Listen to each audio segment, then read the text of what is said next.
edition of G-Rock Rising. Our guests this time around are two members, I should say, of the Defog. We have Chuck and we have Nick with us. And we want to thank you for coming in. You guys are basically based in Philly, play a lot of the local venues there. I know some from my older days. I haven't been able to get to as many shows in Philly as I'd like to now, but there's some great venues there. The Grape Street Pub, the Khyber, the Balcony, plenty others to go on. And so I have some very special questions for you guys, I could say, in a minute, because you're kind of representing a different segment of our local and rising musicians than others that we've already gotten the chance to speak with. But first, I want to say that your latest album is Ebb and Flow, and that's the one that people can pick up through your website, which is thedefog.com. That's easy enough. It's D-E-F-O-G, right? Mm-hmm. That's how you spell it. You can also get it through iTunes, and that's the one that you'll want to pick up as soon as you hear them play for us in a little bit. But back to my first question for you, which is, you're the first band that we've gotten to speak to here at G-Rock Rising that started making the rounds in Philly, kind of paying your dues there at the venues, and then you've branched out over the last few years or so, done some shows here, lots of shows here in Jersey, done New York City, so you have the city-to-city comparison, you have the New Jersey to Philly comparison.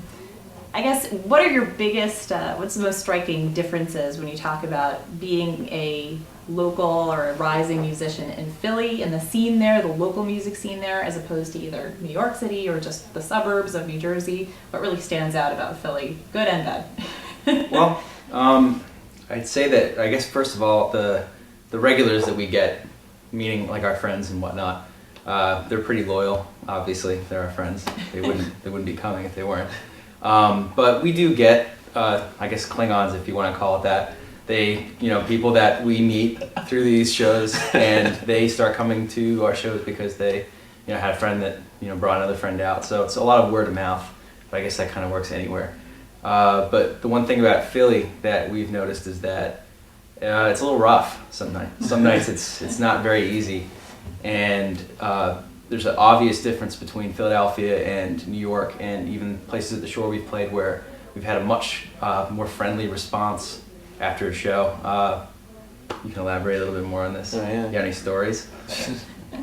I have no stories. So basically, just to kind of break it down for you, because I think it's really interesting, because even just here in the state, I mean, and now you guys are spending lots of more time in New Jersey, so you really can relate to what I'm saying. You have like the North-South Jersey divide, and then of course people from South Jersey think of Philly as the city, and people from North and parts of Central think of New York as the city. So I just think when it comes down to like the local music scene, it's even more of an intriguing set of differences, and I guess you can call them stereotypes, and some of them might be true, some might not be. But from what you've told me about your average local music fan out of Philly, it almost reminds me of some of their like sports fans too, the way that they can be so extremely loyal, which is good and bad depending on which side you're on. It's true. It's like the difference between, you have like Eagles fans coming to your shows. Right. They want to see the Eagles, they could care less about anything else, and they'll just leave immediately after you play. Or vice versa, you'll be playing with a band that you really like, and you think your fans should like them. Right. But they just literally leave. They're like, well, my band that I came here for, that I'm supporting, is done, and whoever that is up there, I don't care how good they are, they just leave. Don't care if it's like a multi-millionaire rock right, star exactly. masquerading in the local. They'll never know because they didn't pay for it. But we love Philly though. We've been playing there for a long time, so I'm not trashing Philly. No, not at all. But New York fans in general, I think that they're more apt to listen to everything that's there. Right. Maybe because they're a little more passive, or maybe Philadelphia fans in general are a little too aggressive. Right. Or maybe just because like they live there, because a lot of these people from home. Philly don't actually live in Philly. A lot of them are from smaller South Jersey. cities, so they're coming over the bridge from Yeah. South Jersey to come see us play, whereas these people in New York, and you know what, I think that we could tell from playing in places like Kenny's Castaways, which is like a big bridge and tunnel people kind of venue in comparison to something that's like a little bit more like seated like in the village, like Arlene's Grocery, where there are local people that are going to come out to those venues, and they don't leave. They live there, so they're not going to leave. But the bridge and tunnel people, Bleecker Street and whatnot, they're not going to stick around. So it's kind of the same thing. This is a whole cultural shift of the whole local music scene that I haven't been able to address yet with G-Rock Rising. So this is really interesting, and it's the Defog guys breaking it down for us here. So we've said our little piece about Philly versus New York, and as you were saying, Nick, not that long ago, the idea that New York might be more open to listening to you, but they might be more passive overall, kind of is the too cool for the room thing that could be a stereotype, whether true or not. So that's something that we'll have to delve into time and time again here at G-Rock Rising. But I want to give you guys your due with the album Ebb and Flow, out supporting that, doing live live shows, and I've seen a quote that describes your show, your concert, when people can come out to see you, as a vivid, emotional, audio-visual experience. That was Harrisburg Online that said it. So I guess, can you explain what that really means for us? Because that's a very specific phrase to be used. It's our fifth member of the band, John, who does all the audio-visual stuff for us. He has, I guess it's a series of plugins or whatnot. He uses a projector, and he has a microphone which reacts to the beat in real time. So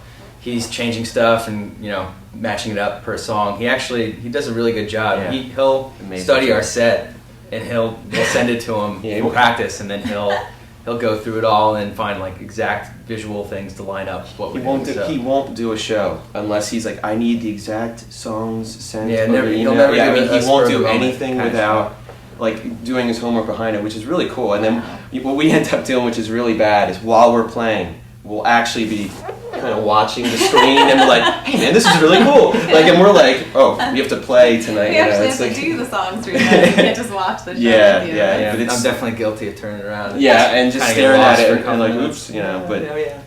and the Yes. emotional part comes from Spiky here, but the rest of it's definitely it's really fun. I think to watch. We've taped a few shows. Obviously, it's a lot more fun. I think to watch when we have this gigantic screen up and all this Yeah. good stuff behind it. It's like Plus, it it's makes, not makes it something more you fun and see more everybody interesting. else doing, and it It's not, kind of that's adds true. a nice little Not in little touch places, to definitely it. too. Like it's harder It to depends pull on the off. venue. This is true. It's hard to This pull is off. absolutely It's true. just- We can't do it everywhere. Yeah. A lot of places won't even let us. They see us put up a big sheet on the wall. They're like, "What's this?" They're like, no, And, it's cut not it. gonna happen. That's it. It's not. It may not be pyrotechnics, but it's still not necessarily Right, for their. right. Oh gosh, I think it's interesting because in a day and age where people are used to, say, listening to stuff on their computer and putting, whatever images they want to go along with it, in a time where the actual music video might not be a normal thing anyway, or it's kind of morphed into something new. That's really a cool way to kind of replicate that at home experience for people, and then Right. just use it to add something to your live show. Especially with attention spans being the way Yeah, that it's these pretty days. much it. Yeah. Honestly, I think it does in some way pacify some of the Philly people too, because they just we look out there Shiny and, objects. and like they may be really into it, but they're like this, like Walk away, but I it's like can't. that's a good thing. Even the guys that we don't know, the fans that they came in, they're actually watching. They come in, they get drawn in because, well, I don't care if the music's good, but they're gonna watch the Right. thing back there, and then it kind of gets them into the mood, so it works out. And then they have the time to actually grow to like the music. That's exactly It's worth the liking, idea. as you'll see in a second. So really quick, I know you have at least one pretty big, it's a benefit show that you're going to be doing the beginning of December. December 4th at Temple University. Okay, so that's something to look for, and obviously people can follow up on any other shows that pop up between now and then and in the future at your website, which is again? TheDefog.com. All right, well, so this is the two-member version of Defog, the stripped-down version, I guess I could say, of the Defog, and I've been Erin Vogt with another edition of G-Rock Rising.